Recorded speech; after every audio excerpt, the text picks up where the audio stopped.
Hello student. जैसा कि हमारे स्क्रीन पर शो हो रहा है कि ट्रिग्नोमेट्री। तो आज का हमारा टॉपिक है ट्रिग्नोमेट्री, जो कि क्लास 10th का एक मोस्ट ऑफ द चैप्टर है ट्रिग्नोमेट्री।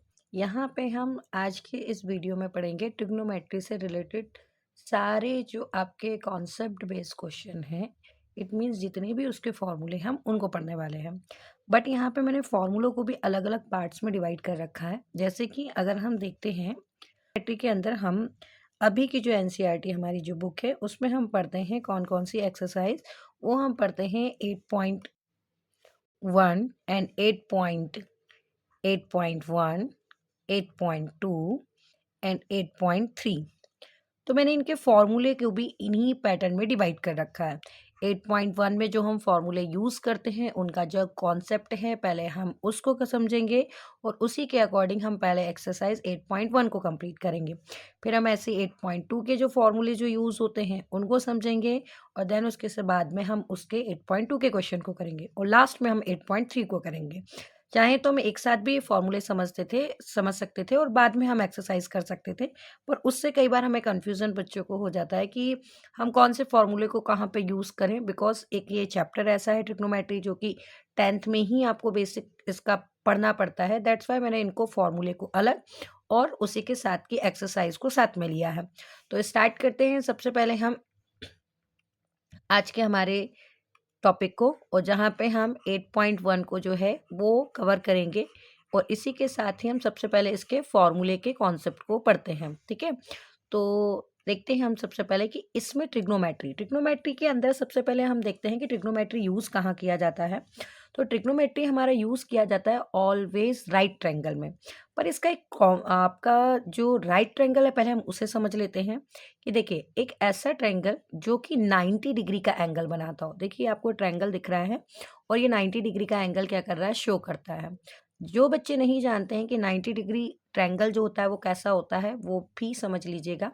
मैं यहाँ पे ये मान के चल रही हूँ कि जो बच्चा है वो बिल्कुल बेसिक से सीखना चाह रहा है। मैं उसी के अकॉर्डिंग आपको ये समझाने की कोशिश करूँगी।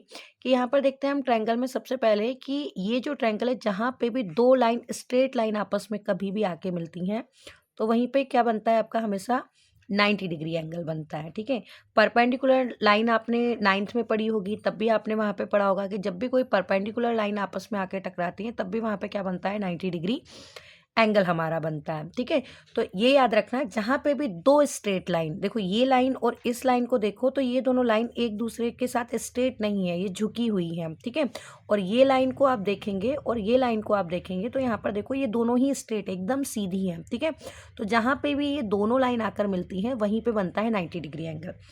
पर ट्रिग्नोमेट्री जो आपका लगता है वो लगता है राइट ट्रायंगल पे है, पर इसके एंगलों का जो हम रेशियो पढ़ते हैं वो हम ऑलवेज पढ़ते हैं कहाँ पर, एक्यूट एंगल पर। अब एक्यूट एंगल कौन, एक्यूट एंगल जिसको नहीं पता है वो भी मैं आपको बता देती हूँ। एक्यूट एंगल का मतलब होता है ऐसे एंगल जो 90 डिग्री से छोटे होते हैं।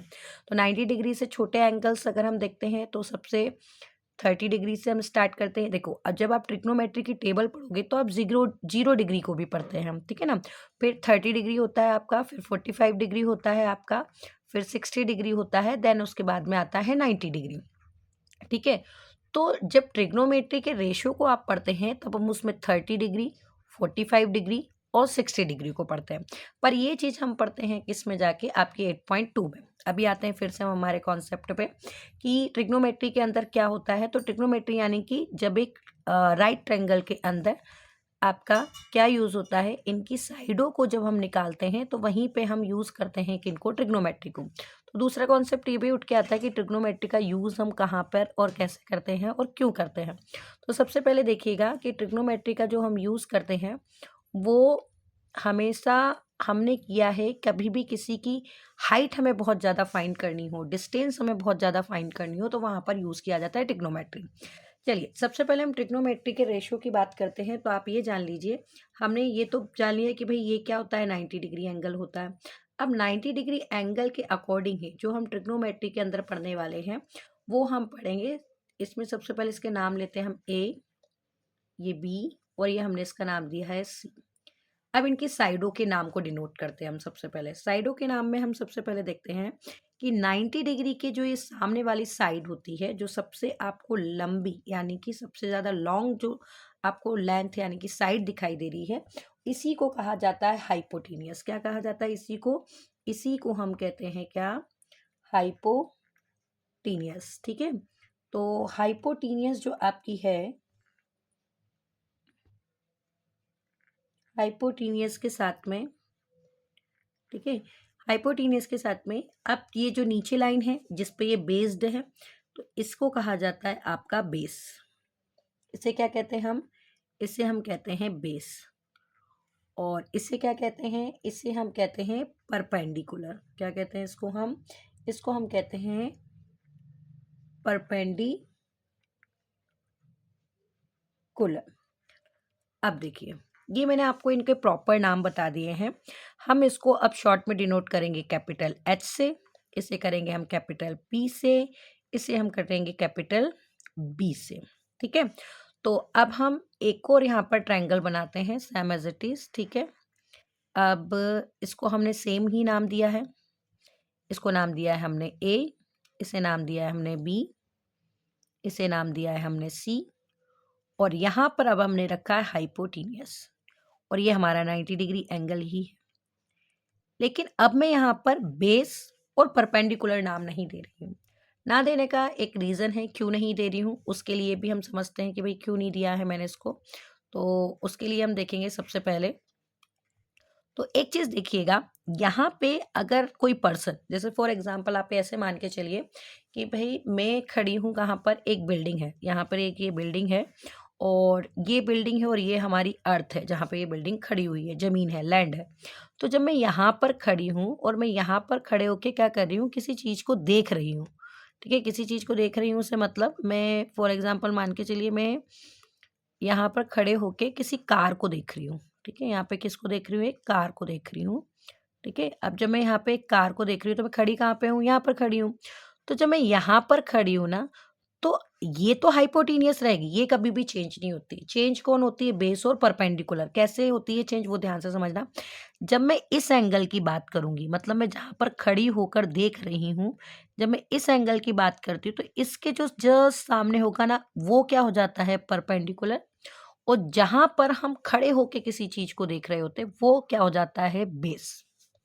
ठीक है, ये याद रखिएगा। अगर आपका एंगल यहाँ पर है तो एंगल के सामने वाला जो आपकी साइड होती है उसको कहा जाता है परपेंडिकुलर, और दूसरी जो बची हुई लाइन होती है, साइड होती है, उसे हम कहते हैं बेस। इसी को हम ऐसे समझते हैं कि ये मान के चलिए कि अब हम कहाँ पर खड़े हो जाते हैं? मान लेते हैं अब मैं यहाँ पर खड़ी हूँ। ठीक है, और यहाँ पर खड़े होके मैं यहाँ पे टॉप पे देख रही हूँ। ठीक है, तो ऐसी कंडीशन पे ध्यान रखिएगा कि इसके सामने कौन सी साइड है? ये वाली साइड है। तो इसके लिए अब जो परपेंडिकुलर लाइन होगी वो कौन सी होगी? ये। और आपकी बेस लाइन कौन सी होगी? ये। लेकिन हाइपोटेनियस आपकी सेम ही रहती है, उसमें कोई भी बदलाव नहीं होता है। ठीक है, ये एंगल आपका कुछ भी हो सकता है, पर ध्यान रखना होगा एक्यूट एंगल ही। एक्यूट एंगल में कौन कौन से एंगल होते हैं? थीटा के लिए जो हम ट्रिग्नोमेट्री में 10th में यूज करते हैं वो आपका है 30 डिग्री, फिर आपका है 45 डिग्री, और एक हम और पढ़ते हैं जो पढ़ते हैं हम 60 डिग्री। ठीक है, तो ये इन तीनों एंगल में से आपको कुछ भी यहाँ पर देखने को मिलेंगे। बात करते हैं एक्सरसाइज 8.1 में। तो 8.1 में अगर हम देखते हैं सबसे पहले जो हम रेशो, बिकॉज 8.1 में आपका पूरा का पूरा रेशो ही है ट्रिग्नोमेट्री रेशो, तो ट्रिग्नोमेट्री रेशो को हम यहाँ पर डिवाइड करते हैं इनके फॉर्मूले में कि कौन कौन से इसके फॉर्मूले, हम उसी के बेस पे चलते हैं। ठीक है, तो फॉर्मूले में सबसे पहले हम आते हैं, तो रेशो की अभी जैसे मैंने बात की है आप लोगों से, तो रेशो के अकॉर्डिंग हम इसके फॉर्मूले को समझने से पहले हम क्या देखते हैं? हम एक डायग्राम यहाँ पे ड्रॉ करते हैं, जो कि उसी के अकॉर्डिंग हम करेंगे तो हमारे लिए ज़्यादा इजी रहेगा समझने में। ठीक है, मान लीजिए यहाँ पर कोई एक पर्सन खड़ा है और जिसको नाम दिया हमने एंगल थीटा। हमें नहीं पता है, इसमें आपको थीटा की ज़रूरत भी नहीं है इस एक्सरसाइज में। ये मान के चलते हैं यहाँ पे कोई एक एंगल बन रहा है, तो एंगल के जस्ट सामने वाला ये परपेंडिकुलर आपका रहेगा। ये क्या रहेगा? आपका परपेंडिकुलर रहेगा। ठीक है, ये आपका क्या रहेगा? हाइपोटेनियस रहेगा, और ये आपका क्या रहेगा? बेस रहेगा। और ट्रायंगल को नाम दे दिया हमने ए। क्या नाम दिया हमने? ए। यहाँ पर हमने नाम दिया है बी, और यहाँ पे हमने नाम क्या दिया है इसका? सी। अब इसी के अकॉर्डिंग जब हम इनके फॉर्मूले को पढ़ते हैं तो फॉर्मूले में सबसे पहले हम देखते हैं, इसमें जो रेशियो पढ़ते हैं वो हम पढ़ते हैं साइन थीटा, फिर हम पढ़ते हैं कॉस थीटा और फिर हम पढ़ते हैं टेन थीटा। और इसी का जो अपोजिट होता है, साइन का उल्टा जो होता है उसे कॉस थीटा कहा जाता है, कॉसेक थीटा। और कॉसेक थीटा का जो उल्टा होता है आपका वो होता है साइन थीटा। यानी ये एक दूसरे के उल्टे हैं, ठीक है ना। जो इनका रेशियो आएगा वो अभी मैं आपको फॉर्मूला लिख के बताऊंगी। फिर कॉस थीटा का उल्टा यानी कि अपोजिट होता है आपका सेक थीटा और टेन थीटा का उल्टा आपका होता है कॉट थीटा, ठीक है। अब साइन थीटा और कॉस थीटा और टेन थीटा को आप समझिए। साइन थीटा होता है आपका P अपॉन में H, यानी कि परपेंडिकुलर अपॉन में हाइपोटीनियस। परपेंडिकुलर हाइपोटीनियस हो गया। अब कॉस होता है बेस और हाइपोटीनियस, यानी कि बेस और हाइपोटीनियस। फिर टेन थीटा जो होता है वो होता है परपेंडिकुलर अपॉन में बेस। क्यों होता है tan theta is equal to ऐसा, तो वो भी मैं आपको बताती हूँ। बिकॉज एक फॉर्मूला होता है आपका tan theta is equal to होता है साइन थीटा अपॉन में कॉस थीटा। ये होता है इसका मेन फॉर्मूला। अब आप देखेंगे कि साइन थीटा का फॉर्मूला क्या है, पी अपॉन एच, यानी कि परपेंडिकुलर अपॉन में हाइपोटीनियस। और इसका होता है कॉस थीटा का फॉर्मूला क्या होता है, बेस अपॉन में हाइपोटीनियस। फिर क्या होता है, हाइपोटीनियस से हाइपोटीनियस हो जाती है कैंसिल और ये बच जाता है परपेंडिकुलर अपॉन में बेस। तो इस तरीके से आपका टेन थीटा का फॉर्मूला बना हुआ है, ठीक है। अब चलते हैं हम कॉसेक थीटा। अभी मैंने आपसे कहा था कि कॉसेक थीटा साइन थीटा का उल्टा होता है, यानी कि अपोजिट होता है। अपोजिट होता है से मतलब यानी कि अब हाइपोटीनियस आपका कहाँ चला जाएगा, ऊपर, और हाइपोटीनियस के अपॉन में आपका क्या आ जाएगा, परपेंडिकुलर। ऐसे ही कॉस का उल्टा सेक, तो यानी कि हाइपोटीनियस अपॉन में बेस। और ऐसे ही आपका कॉट टेन का उल्टा होता है तो ये हो जाता है बी अपॉन में पी, यानी कि परपेंडिकुलर। ये 6 फॉर्मूले हैं आपके। इन 6 फॉर्मूले से ही यानी कि 6 फॉर्मूले से ही आपका एक्सरसाइज कौन सी होती है, हमारी 8.1 होती है। और कहीं कहीं पे आपके यूज किए जाते हैं, जैसे अभी मैंने आपसे कहा है कि sine theta is equal to क्या होता है, ये कॉसेक का उल्टा होता है, यानी कि 1 अपॉन में क्या लिखा जाता हैगा, कॉसेक थीटा लिखा जाता है। ऐसे ही cos theta is equal to क्या होता है, 1 अपॉन में सेक थीटा होता है, ठीक है। और हम देखते हैं कि tan theta is equal to क्या होता है, तो tan theta is equal to, यहाँ पर नहीं लिख पाएंगे हम, यहाँ पे लिख देते हैं चलिए, कि tan theta is equal to क्या होता है आपका, तो 1 अपॉन में कॉट थीटा होता है, ठीक है। ऐसे ही जब कोई आपसे पूछे कॉसेक थीटा क्या होगा, तो कॉसेक थीटा इधर आ जाएगा, साइन थीटा इधर आ जाएगा, तो यानी कि 1 अपॉन में साइन थीटा होता है। तो ये 3 ये फॉर्मूले आपके हैं, 4, 5, 6 और ये आपका 7, 8 और 9, और एक और आपका ये 10 नंबर का। 10 नंबर का क्या है आपका फॉर्मूला, कि tan theta is equal to होता है साइन थीटा अपॉन में कॉस थीटा, ठीक है। इन फॉर्मूले से हम पूरी एक्सरसाइज 8.1 करने वाले हैं, ठीक है। ये मैंने यहाँ पर ट्रिग्नोमेट्री टेबल के लिए रखे हैं, पर ये हम यूज़ करेंगे 8.2 में, क्योंकि 8.1 में ये कहीं पे भी यूज़ नहीं आती है टेबल बनाना।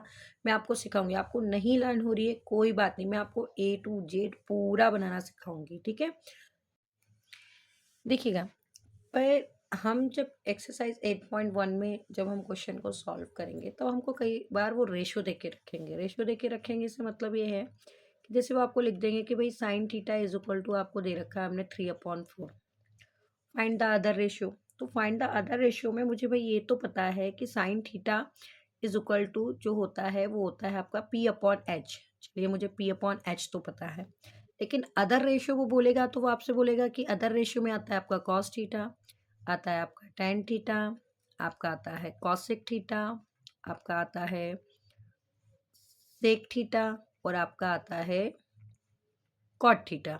अब दिक्कत ये है कि इनके फॉर्मूले अगर हम देखते हैं तो कॉस थीटा होता है बी अपॉन एच, बट हमें तो उन्होंने दे रखा है केवल P upon H.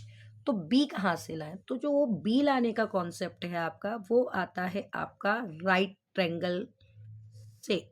Right triangle से मतलब जैसे कि यहाँ पर थीटा हमने बोला कि भाई थीटा हमारा ये है और थीटा के जस्ट सामने वाला परपेंडिकुलर है, और परपेंडिकुलर हमारा क्या है? 3 है। ठीक है, हमारा हाइपोटीनियस नीचे यानी कि 4 है और ये हाइपोटीनियस होता है, पर हमारा बेस नहीं है। अब ये बेस कहाँ से आता है? इसको पहले हम नाम डिनोट करते हैं, ए बी और सी। तो ये आपका जो बेस आएगा, इसके लिए मोस्ट इम्पॉर्टेंट थ्योरम जो कि इसी चैप्टर में के लिए ही स्पेशली है, जो इसी चैप्टर का जो बेस है वो वहीं से स्टार्ट होता है, जिसे हम कहते हैं by Pythagoras theorem, PGT theorem. Pythagoras theorem क्या कहती है कि इन अ राइट ट्रायंगल